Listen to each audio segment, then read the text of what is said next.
So, Martina, there seems to be a growing interest in the idea of overpaying your mortgage. But for those who are unfamiliar with the concept, can you tell me what it is and how it works? Sure, Katie. So overpaying your mortgage is when you pay more than the contracted or the agreed monthly repayments. So you can either do that either monthly, you can set up a standing order, or you can do it in a lump sum fashion. So some of my clients would have variable income, large variable incomes, and they would choose to overpay when they get a quarterly bonus or when they get, an annual bonus. And it's a way to really focus on reducing the term of your mortgage and the overall interest you repay. So essentially, you're accelerating the repayment of your mortgage. Okay, got it. I've heard that it's better to do it earlier in the mortgage term. Is that correct? Because that's when you're paying the most interest. It is. So most mortgages are on an annuity basis. So you're paying capital and interest. So every month the interest hits the capital balance that's outstanding on your mortgage. And it calculates then in that mortgage repayment, how much is interest and how much is capital. So if you have a large capital balance outstanding at the start of your mortgage, obviously is where you're going to have the largest balance outstanding. And if you can reduce that amount, you've the interest hitting that lower capital balance. So it means more of your repayment is going to be capital than interest. So definitely at the start of the mortgage, where your mortgage is at its highest capital balance outstanding, it's really, really most valuable or most, important to look to overpay at that time. Not always easy, because when most people move into a house, they have other priorities. And at that stage of life as well, you have a lot going on. But certainly if you have the capacity or the ability to overpay either monthly, quarterly, annually, whatever you have and whatever you can overpay will make a meaningful difference to the overall interest in the life of your mortgage. Can you give me some examples? Yeah, sure. So if you're looking at somebody who has, say, a €400,000 mortgage and they're taking it over a 30-year term and their, interest rate is a rough 3.5% kind of middle of the road kind of rate, they will repay 1,796 per month. But say they had that extra €200 per month available, that they could bring their overall mortgage repayment up to about €2,000 per month. By overpaying €200 per month, they'd save 5 years on their mortgage. So they'd drop their term from 30 right down to 25 years, and they'd save over 44,000, so 44,736 euros in interest.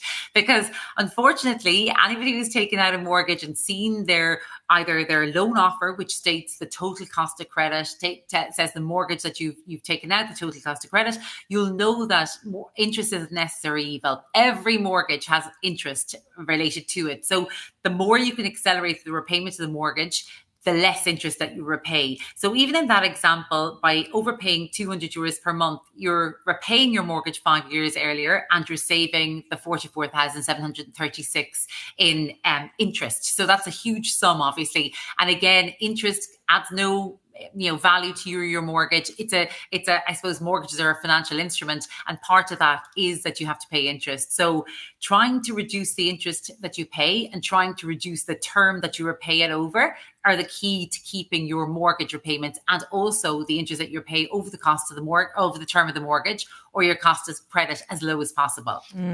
Have you done it yourself? I have, yeah. Sometimes cobbler's shoes. You don't always look at your own financials, but in this business, but yeah, I have done it myself. So I had kind of in my own mindset when I wanted to have my mortgage repaid by, and that was to do with kids going to college, etc., etc. So I was lucky enough to get a really, really low fixed interest rate.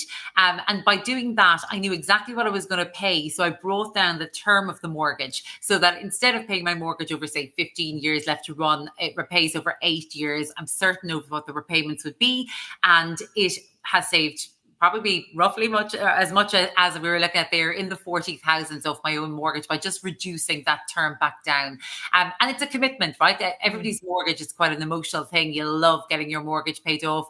At certain times in your life, when my kids were younger and I had massive childcare bills, I certainly couldn't afford to overpay my mortgage. But as you progress through your mortgage isn't like a one and done thing. You don't just take out your mortgage and wait for it to end. You can't do that anymore. We're borrowing so much more. Like the average mortgage drawn drawn down in the last 5 years has increased by €112,000. So we have to be more active on our mortgage. We have to review our rates, switch if it makes sense to do so, try and overpay if we can, or, look to get a reduced mortgage rate, which a lot of our switcher clients would do, but pay the same amount, thus accelerate the repayment of your mortgage. So there's very clever things you can do. And for most people, their mortgage is their largest financial commitment. So it's the big ticket item that you need to look at. And you really need to, I suppose, just understand what you can do to really be smart about how you repay your mortgage and how quickly you can repay it. Yeah. I've heard of people who have they've got their mortgage and they've had this idea in the back of their head that at some point they'll look into overpayment. Yes. But come the moment, they then go back to the provider and they find that they can't do it, or they can only do a limited amount. So I'm curious, is it something you should be asking about from the get-go? I think absolutely. So if you look at mortgages, if you're on a variable rate mortgage, so that means that the rate can go up or down in line with the bank's own costs and general market forces. So it's a variable rate. You can overpay as you choose. You can clear the whole mortgage and without a risk of penalty if you'd like. But when you're in a fixed rate arrangement, and the vast majority of Irish mortgages are fixed, so we're a nation of short-term fixed rate holders. So when you're within a fixed rate, and fixed rates can range from 1 year fixed to 30-year fixed. And by fixed, it means that you've agreed that you repay a set amount each month for that fixed period. So for you to then want to overpay, your bank will have to be in agreement with that, or else it could be classified as a break of your fixed contract. Okay, so you might say, I want to overpay 50,000. I've inherited a sum, or I've been lucky enough to build up the sum. Not all lenders will allow you to overpay that amount when on fixed. So you just need to be aware, if you feel that you're going to be able to make overpayments, or if you'll have a lump sum, understand what your lender will allow you to do. So some lenders have zero tolerance for overpayment while you're on fixed. Others will allow you to overpay up to 10% of the capital balance during the fixed period. So if your mortgage was, or each year during the fixed period, so if your mortgage was 300,000 on the 1st of January, you could pay 30,000 during that year. So if you're with a lender who's more restrictive, or you feel you have the capacity to overpay more than you're allowed under the flexible benefits of your fixed term, then I would always say split your mortgage. Keep part of it variable, keep part of it fixed, and, eat away at the variable piece when you can. The other thing is, if you're fixed, and again, we tend to fix in Ireland for between 3 and 5 years. Most fixed rates they're the most popular fixed rates. So at the end of the fixed period, you can always overpay as you choose. You can always reduce the term back down. And obviously, you can always review your rate, which is one of the major things that can save you interest also. Mm-hmm. So there's no doubt that reducing the mortgage term, it lifts a huge psychological and emotional burden. But there are experts out there who think that the money could be better invested elsewhere, say into your pension and the rest. Do you have a take on that? So I suppose, like you say, for everybody, the real goal is to, especially when you get to a certain stage of life, you really want to get your mortgage cleared. It's one of those financial priorities. However, it all comes down to the opportunity cost. So what else could you do with those funds? Could you get a better return on if you put it into savings or investments? Or I suppose the first thing to look at is, do you have any short-term debt? So if you have credit card debt, or if you short-term, personal loans or car loans, what are you repaying? What interest rate are you repaying? It's probably most likely going to be higher than your mortgage rate. So if you have short-term debt, credit card debt, it may be worthwhile looking to clear those down before you focus on your mortgage, because when you overpay on your mortgage, it's very difficult to get those funds back out. You'd have to refinance or sell the home to get the release of equity back out from the the overpayments back out. So I suppose just be mindful that when you do overpay, it's not easy to redraw those back out. So you just need to make sure you have the capacity. And the other thing I would say is, most households should have a buffer of about 6 months savings. So once you have your buffer of 6 months savings, once your short-term debt is cleared, then absolutely, if you've looked at your retirement, if you're comfortable with the level you're putting away, because again, it's tax efficient to put money into a pension for retirement. Once you feel you have all of those pieces, it's kind of a full circle of finances, mortgage being one piece of it. But certainly if you have your short-term debt cleared, if you have savings, 6 months savings in the bank, and you have provided for your retirement, then the overpaying your mortgage is a hugely valuable thing to do. Mm-hmm, mm-hmm. Who is the mortgage overpayer? You meet them every day of the week. Do they tend to be the super savers and the frugal types? It's really funny, right? Because it's often people you won't think. They just have that financial discipline that they're going to go, I'm going to do it, I'm going to overpay. There's a broad range. It's not always your high earners. Your high earners also have a high lifestyle. It can often be, middle income families that have an idea of what they want to do, that maybe they're conscious that in the current day and age, when you're looking to actually like buy a home, you're borrowing quite a lot. So they're conscious of their mortgage.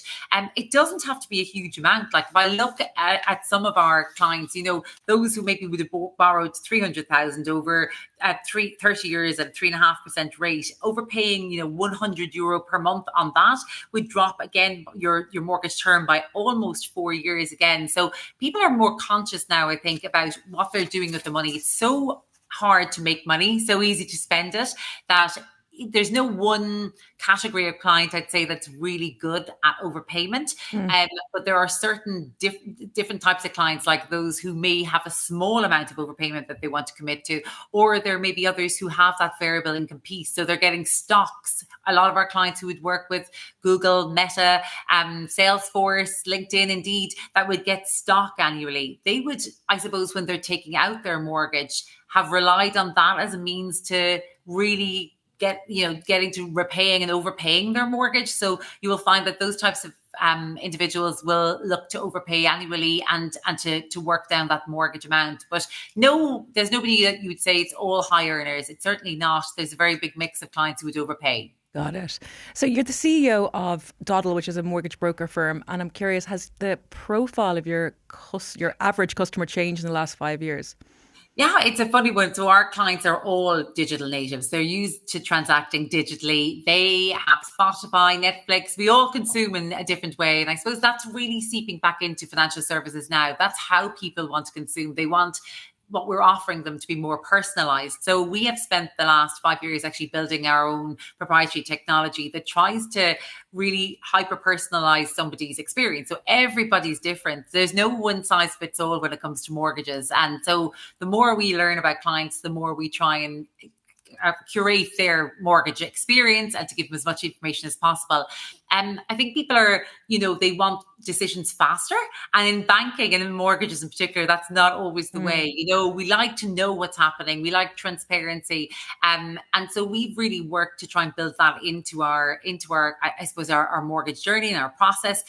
Also, it's really frustrating, as everybody knows, to buy a home in Ireland right now. So the clients that come to us have a lot of frustration about the market. And our job is, I suppose, to make the mortgage piece a little bit easier so that they can, really focus on the house hunting piece. And just, there's a lot more support required for, would-be home purchases in Ireland due to the fact that it is so frustrating and it is taking so long. So we might have a client that would come to us today that would get, 2-3 different approvals in principle, because they're just, that timeline to be able to buy a home is so much more extended now.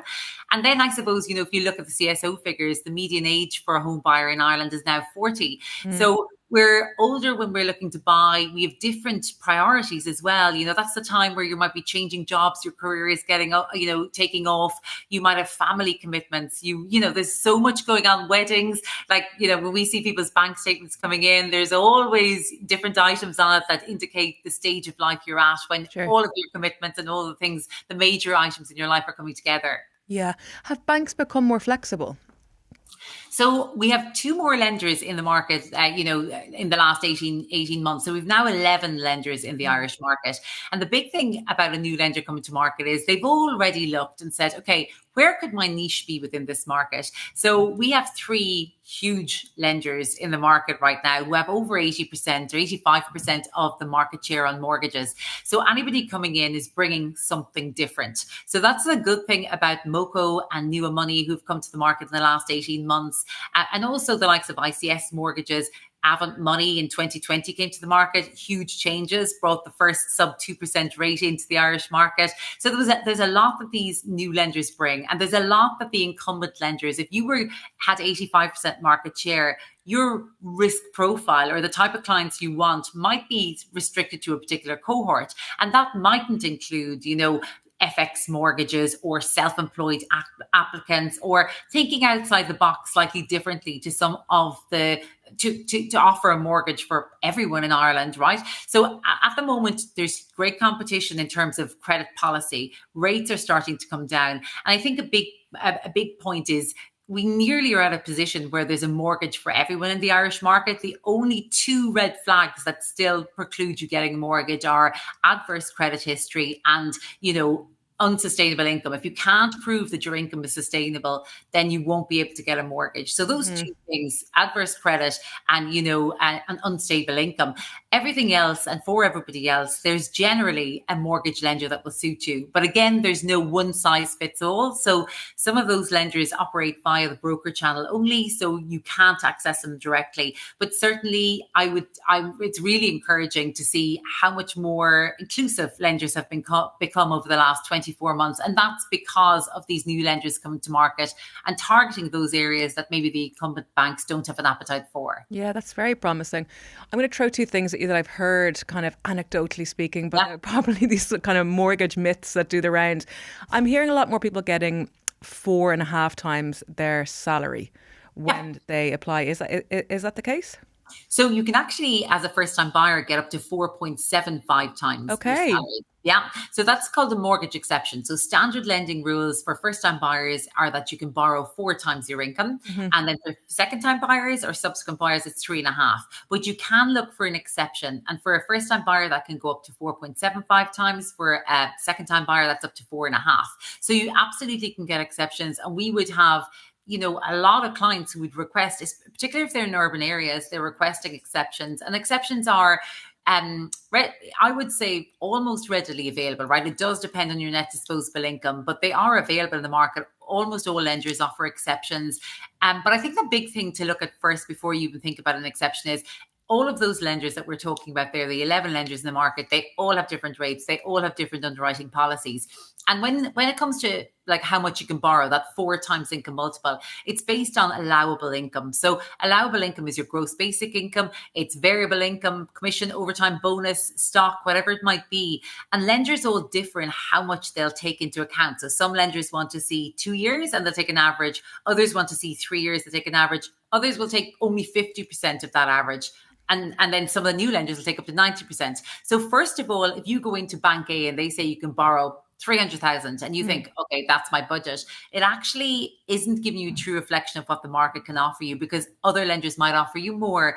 And affordability is one thing. Like sometimes people are restricted on the cap of how much they can borrow, but they're paying more in rent and they really know it's affordable for them. So somebody who's looking to borrow up to the max of their borrowing capacity, and they see it as being affordable, they're able to save and pay rent at that level at the moment, then it's really worthwhile, like getting market-based advice from a broker or doing your own research, because every lender is different and there can be a marked difference between what one lender and another lender will offer you. So I think in that piece where people are feeling really restrictive and budget constrained, it's just important to do your research and make sure you understand exactly what your upper limit is, including exceptions, but also based on what you're using the max of your allowable income or your total income, I suppose. It's very important.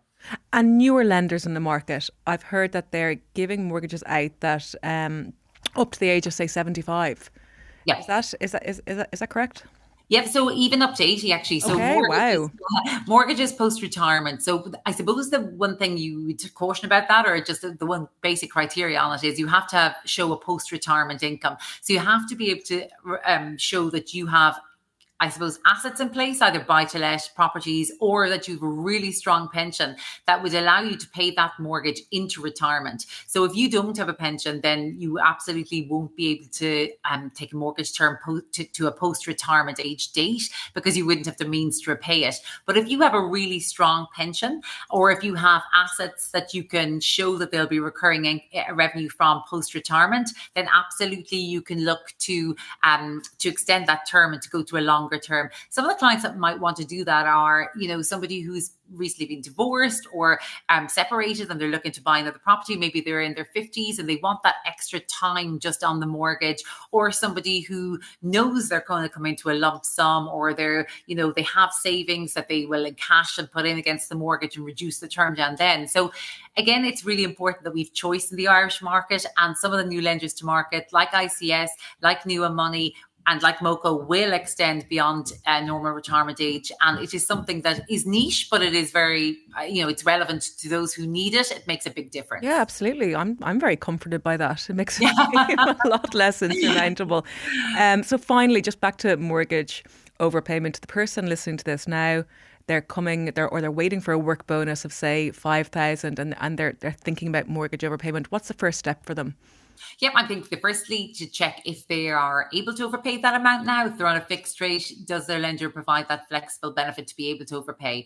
And then to understand, right, there's two things you can do with overpayment. If you overpay, you can choose to take that off the capital balance and make a lower monthly repayment. But the bigger benefit is you take that off the capital balance and you continue to repay your current mortgage level. And that will really accelerate the repayment of the mortgage, because that's like you're overpaying. Because you owe less. So the big thing and the most valuable piece is where you put that overpayment in, but you keep the mortgage repayment at the same level, because that's when you accelerate the repayment. So you need to decide which one of those you want to do. Sometimes if it's a large lump sum and people are saying, God, I want my monthly repayment to be lower, that's one thing. And you're just aware that, yes, you're going to save interest because you're borrowing less at that point then as well. But the real extra kicker is where you continue to pay the same amount, but you've overpaid, and therefore you're accelerating the repayment of the mortgage and you'll finish your mortgage much earlier. Fantastic, Martina. I feel much more enlightened having talked to you. Thank you so much.